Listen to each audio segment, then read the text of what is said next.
김병민 헌법재판소 재판관님, 안녕하십니까. 국회 탄핵소추위원 법제사법위원장 정청래입니다.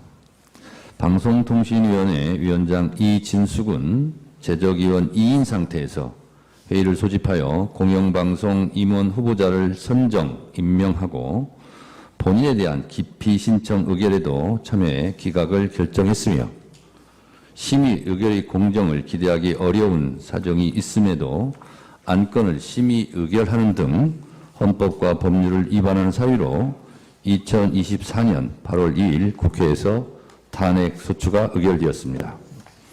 방송통신위원회 설치 및 운영에 관한 법률은 2008년 2월 29일 제정 당시 제가 법안소위위원으로 직접 법률안 제정에 능동적으로 적극적으로 참여한 바 있습니다. 방송통신위원회 설치법 제13조 2항에 보면 위원회의 회의는 제적위원 과반수의 찬성으로 의결한다고 되어 있습니다. 5명의 제적위원 과반수에 미치지 못하는 2명만으로 의결한 것은 불법 의결, 불법 행위입니다. 민주주의 보편적 의사결정은 대개의 경우 과반수의 찬성으로 의결하는 다수결 제도를 채택하고 있고 헌법에서도 국회의 의사결정은 다수결로 하라라고 되어 있습니다. 행정부의 독임제 기구가 아닌 합의제 기구인 방통위의 의사결정은 더욱 엄격해야 합니다. 따라서 대통령이 임명한 2인으로 방통위 의사결정을 한 행위는 명백히 방통위법 위반이고 이를 감행한 이진숙 방통위원장에 대한 국회의 탄핵은 정당합니다. 헌법재판소에서 현명한 판단을 해 주시리라 믿고 말씀드립니다. 당시 제4의 권력이라는 방송과 통신융합의 막강한 파급력을 고려하여 대통령이 지명하는 상임위원 수를 2인으로 제한하고 국무총리의 간섭을 배제하는 등 독립성과 공공성 그리고 중립성을 강화하는 합의제 기구로 방통위를 구성하도록 여야 국회의원들과 전문가들이 머리를 맞대고 수많은 논의를 거쳐 합의 통과시킨 것이 방통위법입니다. 특히 방통위법 제5조는 위원 5인 중 위원장을 포함한 2인은 대통령이 지명하고 3인은 국회의 추천을 받아 제1항에 따른 임명을 한다고 규정하고 있습니다. 법에는 명시되어 있지 않지만 당시 회의록에 보면 부위원장은 대통령이 속하지 않는 정당, 즉 야당이 맡는다라고 되어 있습니다.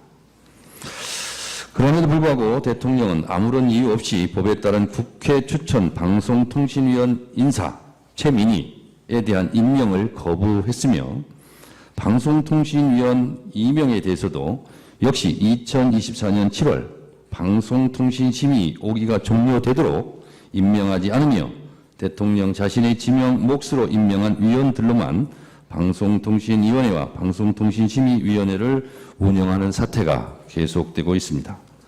그 과정에서 법의 취지와 목적에 위반되는 2인의 파행 구조로 공영방송인 KBS를 장악하고 YTN을 민영화시키고 MBC마저 장악을 시도하는 등 방송통신위원회와 방송의 독립성, 공공성, 중립성이 현저히 훼손되고 있습니다.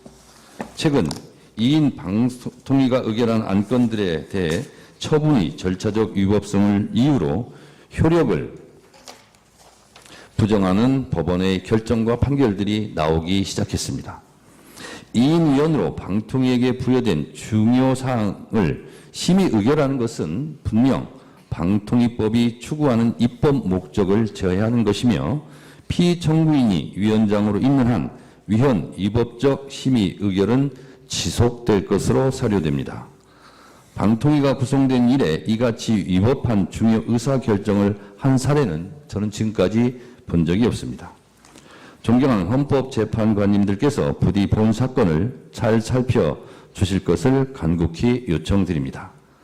직무집행의 위법, 위헌이 명백한 피소추자에 대한 탄핵을 인용해 주셔서 협치를 거부한 권력의 남용을 심판하고 견제와 균형이라는 삼권 분립의 원리가 살아있음을 확인해 주시기를 바랍니다. 감사합니다.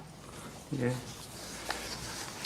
피청구인 측에서 소추 사실에 대한 의견을 진술해 주시기 바랍니다.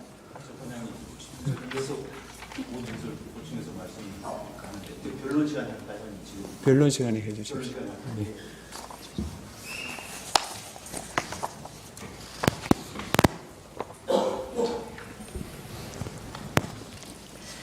안녕하십니까. 존경하는 헌법재판소 재판관님들, 피청구인 이진숙입니다. 먼저 이번 심리가 계속될 수 있게 되어서 제 개인적으로나 국가적으로나 참으로 다행스럽다고 생각합니다. 언론 앞에서도 밝혔지만 국회에서 3분의 헌법재판관들을 추천하지 않아서 하마터면 이 중요한 심리, 그 밖에 있을지도 모르는 다른 심리도 중단될 뻔했습니다. 이번 심리가 계속될 수 있도록 결단을 내려주신, 헌정질서가 중단되지 않도록 결단을 내려주신 헌법재판소 재판관님들께 깊은 감사를 드립니다. 저는 방송통신위원회 위원장으로 임명되면서 정해진 법과 절차에 따라서 제 직무를 수행했습니다. 임기가 12일 앞으로 다가온 공영방송 이사 선임 절차를 더 이상 미룰 수가 없었습니다. 다시 한번 강조하지만 정해진 법과 절차에 따라서 제 직무를 수행했습니다. 앞으로 제가 성실하게 법에 따라서 직무를 수행할 수 있도록 법에 따라서 판단을 내려주시기를 기대하고 있습니다. 감사합니다.